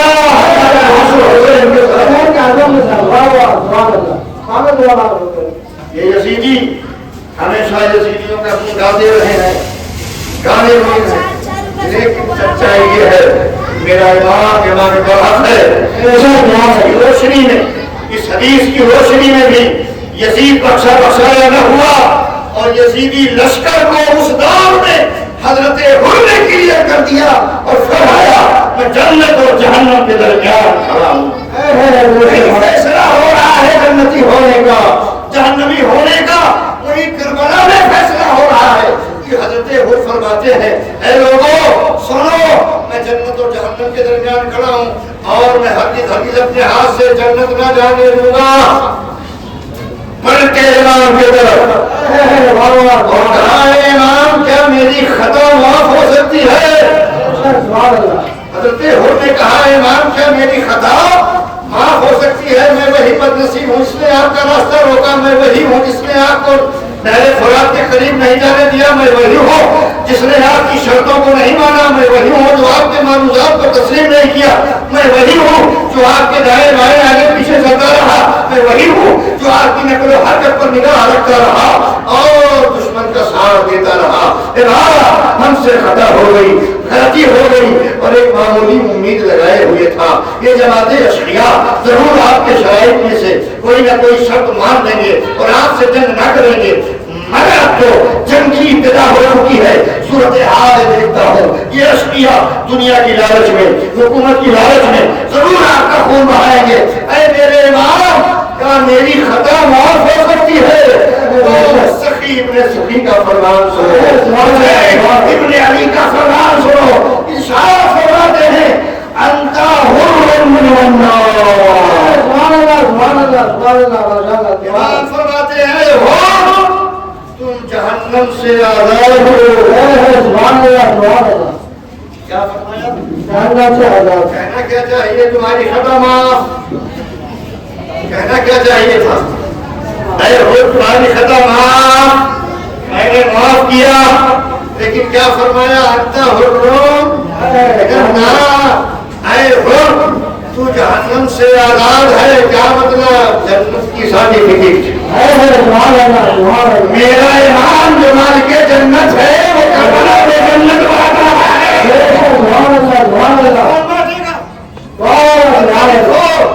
اور جنت کا سردار ہو، خالی مالک نہیں، اللہ اور رسول نے حسین آدم کو جنت کا سردار بنایا ہے۔ سردار وہ ہوتا ہے جس کے تحت مملوک چیزیں ہوں، تو جنت کو حسین آدم کا مملوک بنا دیا گیا اور اسی ملکیت کو میرا حسین کربلا میں بانٹ رہا ہے۔ اے بدبختو تمہیں مبارک ہو شام کی حکومت، اے بدبختو تمہیں مبارک ہو روم کی حکومت، اے بدبختو تمہیں مبارک ہو حلب کی حکومت، اے بدبختو بدبختو تمہیں مبارک ہو کوفہ کی حکومت، اے بدبختو تمہیں مبارک ہو بصرہ کی حکومت، اے بدبختو تمہیں مبارک ہو اس دنیاوی حکومت، دنیاوی حکومت۔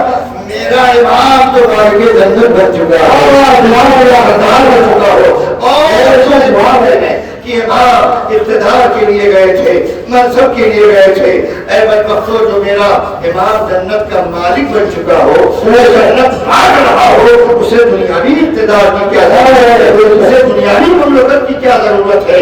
یہیں بیٹھے بیٹھے مصطفیٰ نے انہیں جنت کا مالک بنا دیا ہے، نہ صرف مالک بنایا ہے، جنت کا سردار بنا۔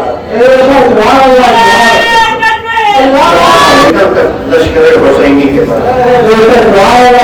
نمیوں سے نکل کر جنت پہ داخلہ لیا، اور داخلہ لینے کے بعد وہی حضرت ہو رہے ہیں، اب امام عالی مقام کی طرف سے خطبہ دے رہے ہیں اور انہیں مخاطب کر رہے ہیں، مگر چونکہ دنیا ان پر غالب ہو چکی تھی، جب امام عالی مقام کے خطبے کا اثر نہ ہوا تو حضرت خود کے خطبے کا کیا اثر ہوگا؟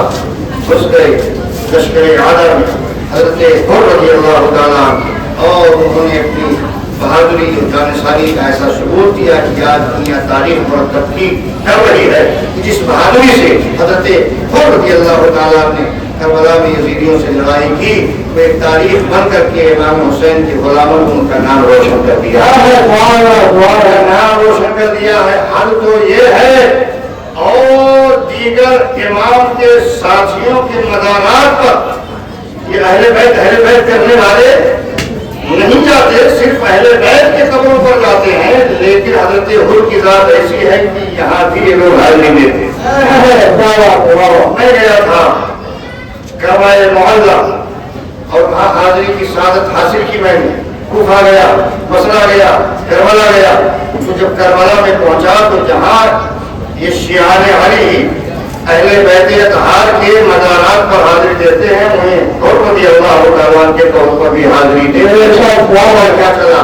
یہ اسی غلامی اور جانشانی کا صدقہ ہے جو جہنم سے نکل کر آئے اور امام عالی مقام کی طرف سے لڑے اور دشمنوں کو راستے جہنم کیا۔ اللہ تعالیٰ نے جزا عطا فرمائی کہ اپنے تو اپنے اب غیر بھی حضرت حر کے قبر عظمت اور فاتحہ فرمائے۔ رضی اللہ تعالیٰ کی کامیابی کا جھنڈا وہ یہاں بھی نصب کر رہے ہیں، انشاءاللہ حضرت حر رضی اللہ تعالیٰ کی کامیابی کا جھنڈا کل بروز قیامت میں لہرائے گا۔ رضی اللہ تعالیٰ میدان اشقیہ میں جانے کے بعد انہوں نے جہانگیری کا ثبوت دیتے ہوئے جامع شہادت نوش فرمایا، انا للہ و انا الیہ راجعون۔ اس طرح تقریباً 50 افراد جو صحابہ کرام رضوان اللہ تعالیٰ علیہم اجمعین سے منسوب اور متعلق سے اہل بیت اطہار سے نہ تھے، وہ ان جانبازوں اور ان جانثاروں میں سے ایک ایک کر کے لوگ میدان کربلا میں امام سے اجازت لے کر جاتے رہے اور لشکر اعلیٰ سے بسر استحکام رہے۔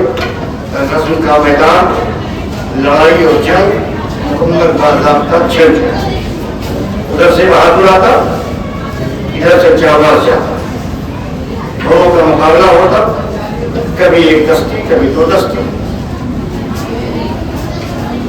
لیکن شیر خدا بھیجے ہوئے شیر جو میدان میں جاتے وہ کئی ایک کو دیکھ کرتے اور ایک کے بعد دیگرے جامع شہادت پوری نوش فرماتے۔ بلاخر اب جانثاروں نے اپنی جانثاری پیش کر دی، اب باری آتی ہے ہاشمی نوجوانوں۔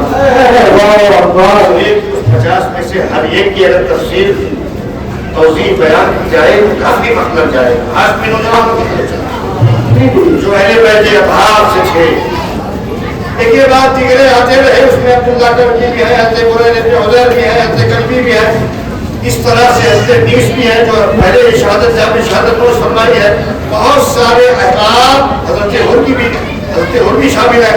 اس طرح سے احباب آتے رہے، امام علی مقام کی طرف سے اپنا غلامانہ ثبوت دیتے رہے، اپنی غلامی کا ثبوت دیتے ہوئے میدان کارزار میں جامع شہادت نوش کرتے رہے، سلسلہ چلتا رہا۔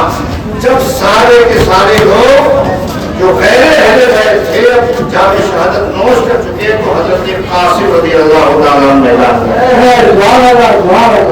حضرت قاسم کون ہیں؟ یہ حسن مصطفیٰ کے صاحبزادے امام علی مقام رضی اللہ تعالیٰ کے بھتیجے ہیں. امام حسین کے بھتیجے ہیں.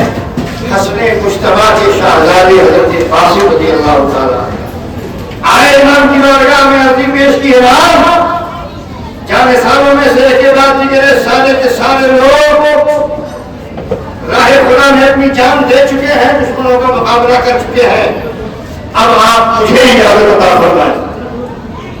حضرت امام حسین رضی اللہ تعالیٰ نے ارشاد فرمایا, نہیں بیٹے, میری موجودگی میں تمہارا جانا مناسب نہیں, تم بیٹھو.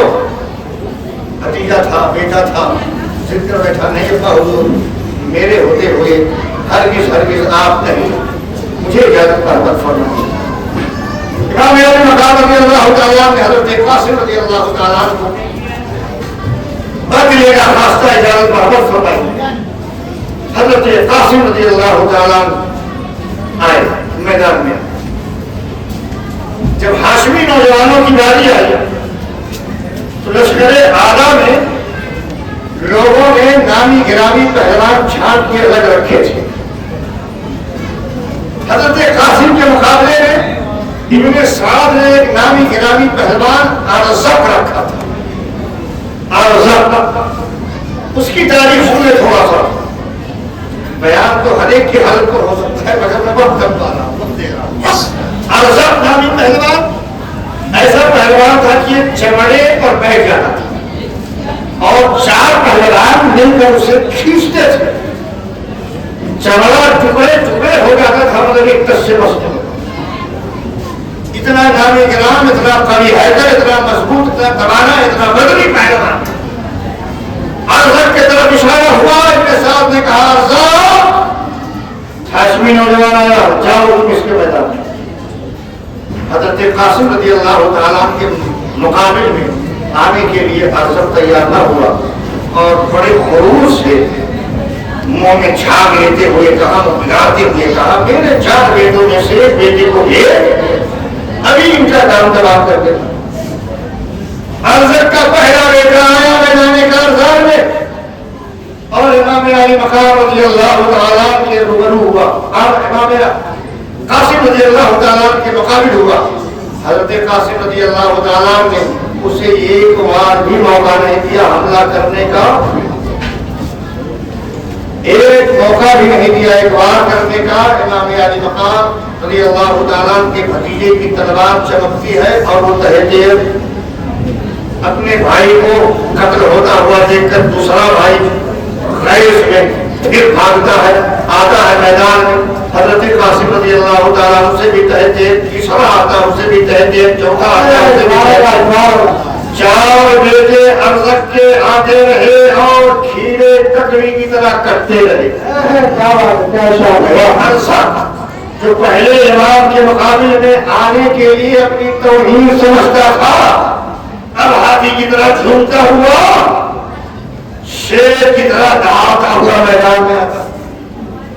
اور آنے کے بعد حضرت قاسم رضی اللہ تعالیٰ کو مخاطب کرتا ہے, قاسم میں وہ ہوں شیر نہ, اگر پہاڑ پر تلوار ماروں تو پہاڑ روزہ ہو جائے, سنبھلنا, خیال رکھنا. حضرت قاسم رضی اللہ تعالیٰ اس کا ایک تکبرانہ جملہ سن کر ارشاد فرماتے ہیں, تو جو ہے وہ ہے, مگر میں دیکھ رہا ہوں بڑا ہی انانی. کیا کہہ رہا, میدان حرب میں آنے جانے کا تجھے سلیقہ بھی نہیں, میدان کارزار میں آنے کی تمیز بھی نہیں. اتنے ہتک آمیز جملے کو سنتا ہے, کہتا مطلب, کہا تجھ جیسے پہلوان کو میں دیکھ رہا ہوں, تجھے اپنے گھوڑے کی زین بھی درست کرنا نہیں ہے. موڑا ارزق موڑا اپنے گھوڑے کی زین کو دیکھنے کے لیے, ادھر حضرت قاسم کی تلوار کہنے الہی بن کر حرب و خدا کا مظہر بن کر فوراً ازر کا کام کر دیتی ہے، ویسے جہنم ہو جاتا۔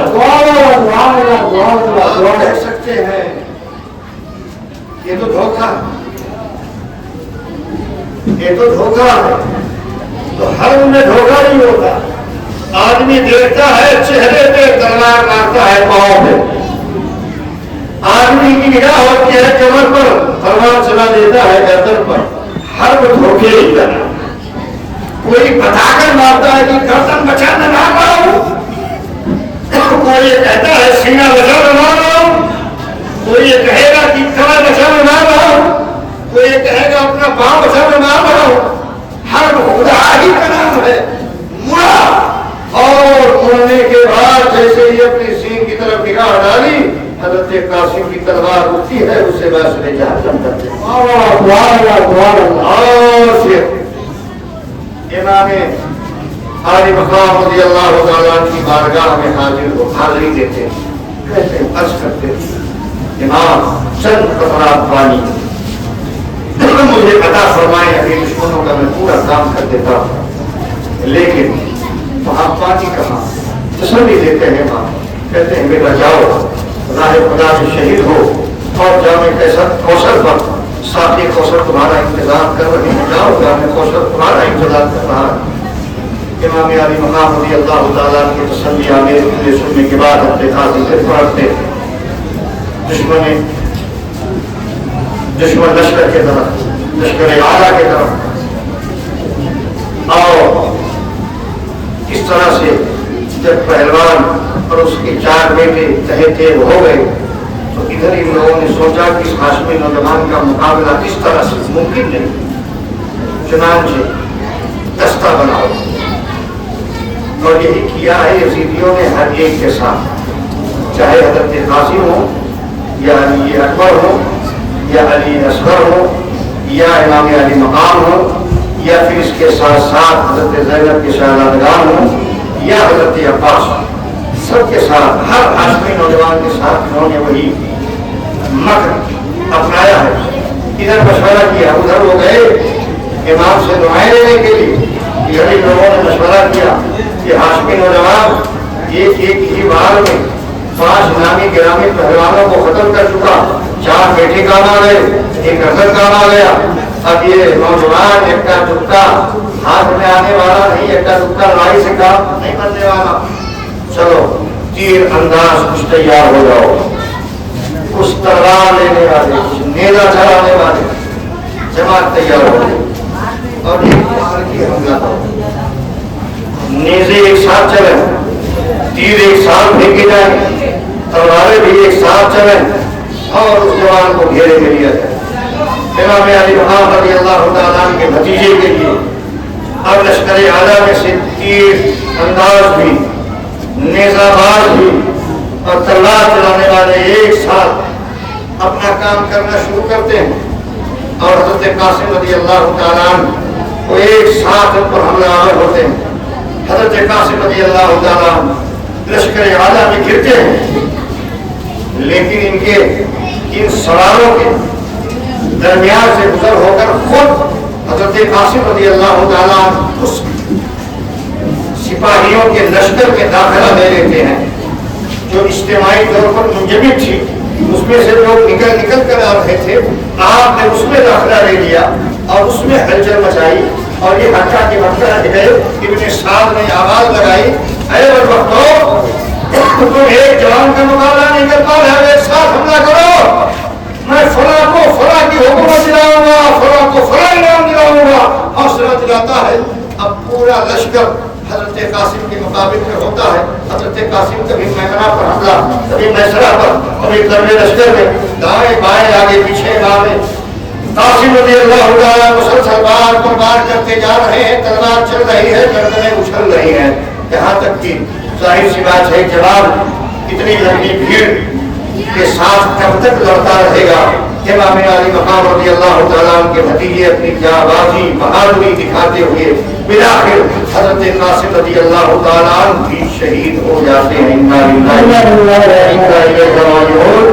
حضرت امام علی مقام رضی اللہ تعالیٰ عنہ کے بھتیجے حضرت قاسم کی شہادت کے بعد حضرت عباس رضی اللہ تعالیٰ عنہ پانی کے لیے اپنے آپ کو تیار کرتے ہیں، اجازت مانگتے ہیں کہ خیمہ حسینی میں پانی نہیں رہ گیا، چند قطرات پانی کی مجھے اجازت دی جائے۔ حضرت عباس بردار رضی اللہ تعالیٰ نے گھوڑا لیتے ہیں، مشکلہ لیتے ہیں اور پہلے فرات کے جانے کو کرتے ہیں۔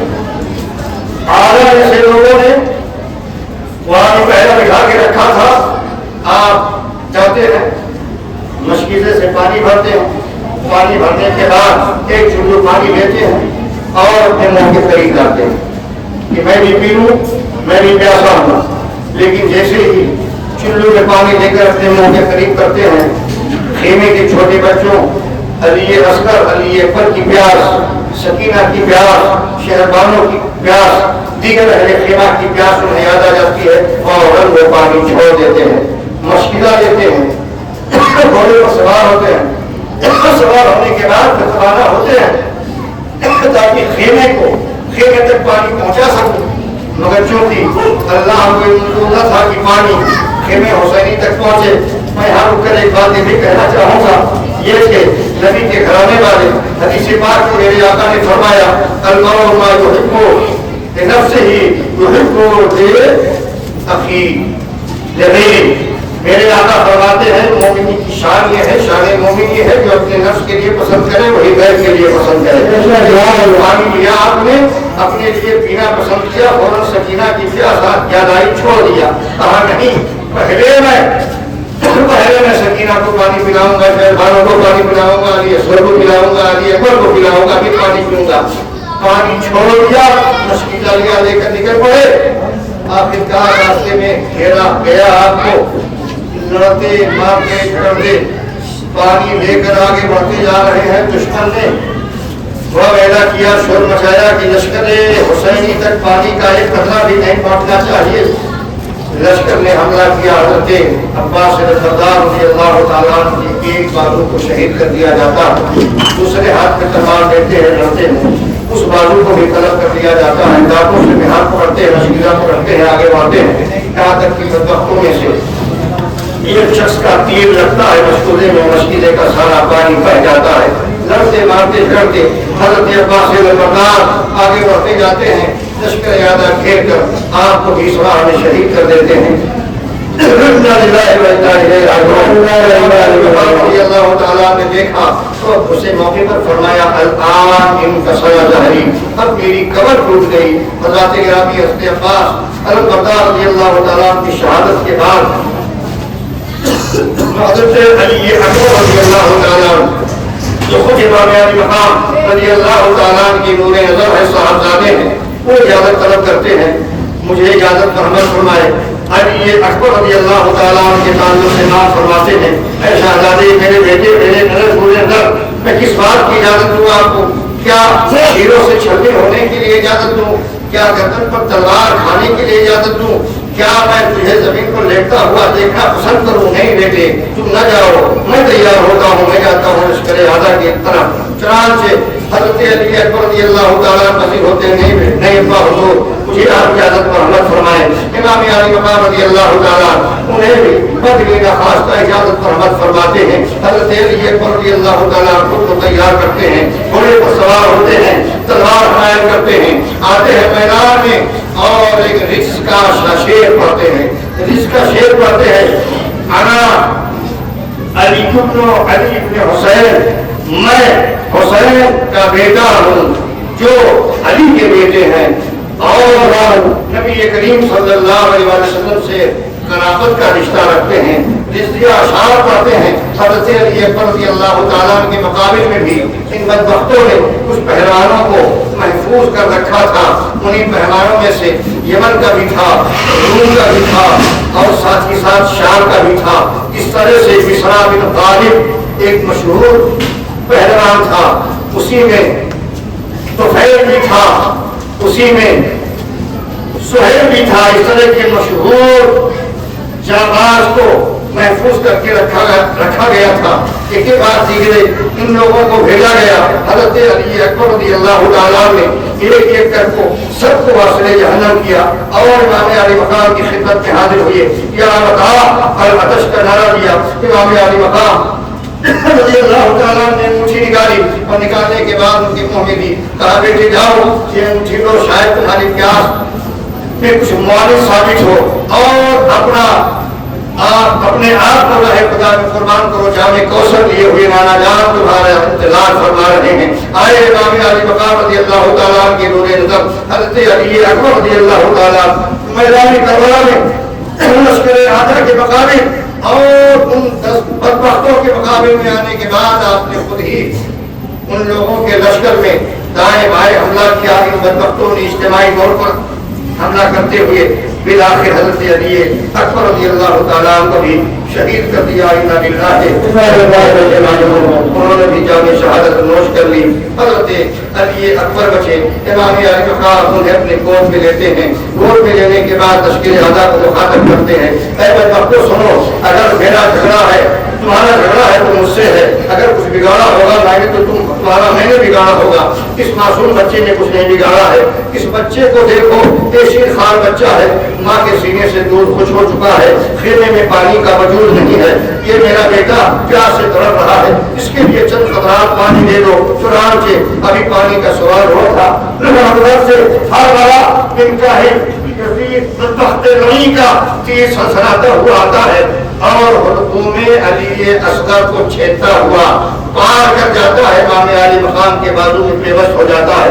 امام علی مقام کو بہتا ہوا خون ہاتھ میں لیتے ہیں اور ہاتھ میں لینے کے بعد آسمان کی طرف اچھال دیتے ہیں اور کہتے ہیں میرے پروردگار یہ ایک علی اصغر ہے. اگر اس طرح ہزاروں علی اصغر ہوں تو ایک ایک کر کے میں تیرے نام پر قربان کرتا جاؤں گا. حضرات گرامی, اس طرح سے امام علی مقام رضی اللہ تعالیٰ نے حضرت قاسم کو بھیج کر, حضرت علی اکبر کو بھیج کر, حضرت عباس کو بھیج کر اور اس طرح حضرت علی اصغر کی بھی قربانی راہ خدا نے پیش کر دی. اب یہاں رک جائیے تھوڑا سا اور اس بات پر غور کر لیتے ہیں. امام علی مقام آپ سب سے بعد میں تھے, آپ کو پہلے جانا چاہیے, لیکن راہ خدا میں امام علی مقام نے طے کیا تھا کہ صرف جان ہی نہیں لٹانا, صرف جان ہی نہیں لٹانا ہے, خاندان بھی لٹانا, گھر لٹانا ہے, جان بھی دینا ہے, گھر بھی لٹانا ہے. اگر امام پہلے شہید ہو جاتے تو گھر لٹا کی نہیں لٹا, اس بات کی گارنٹی نہیں. اس لیے امام نے پہلے اپنا گھر راہ خدا میں لٹا دیا اور آپ میدان میں آنے کے لیے اب تیار ہوئے گئے تھے. آج معذرت کے ساتھ کہتا ہوں, آج آخری دن تھا, آواز کو ساتھ دینا چاہیے. بہرآباد میں جیسے تیسے بھی ذکر امام علی مقام سننا ہے, لب و لہجہ چھوڑیے. ہمیں اپنے بزرگوں کا ذکر سننا ہے, لب و لہجہ چھوڑیے. جو سنیے اور سن کر اس کی برکت حاصل کی. اس سے پہلے آپ نے سنا گرفتار گفتگو سنا.